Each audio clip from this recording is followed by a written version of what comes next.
discovery no ng mga estudyante kaya bawal ito na puntahan o lapitan ng mga estudyante dahil lubhang delikado at tingin na panawagan ng mga estudyante dito ay bigyan o di kaya mga 30 na maaaring dito sa labas ng kasada at dito rin at dito rin sila upang makaiwas na bumalik sa kanilang mga bahay dahil sa posibleng aftershock. Sheila, isa tanong, kamusta yung mga daan ng mga kalsada? Kasi base sa huling tala ng NDRRMC, sa 10 tulay ang nasira sa Region 7, tsaka nasa mga 4 na kalsada ang nasira. So, kamusta yung pagpunta niyo dyan sa lugar? Hindi ba kayo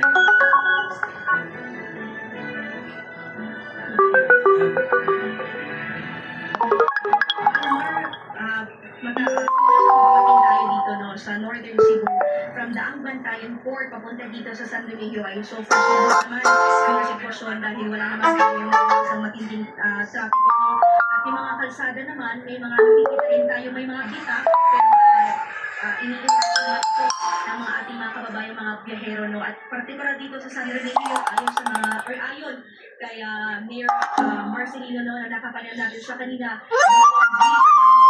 sa San Remigio ang nagkaroon ng kumbaga pinapituhan dahil nasa 6.8 dito dalindon at pansamantala mo nang hindi ito daanan or yung mga may daanan ng mga biyahero. Pero Almar, pagdating naman sa trapiko ay hindi naman ito or wala naman tayo naranasang matinding trapiko dahil sa mga bitak na naging epekto.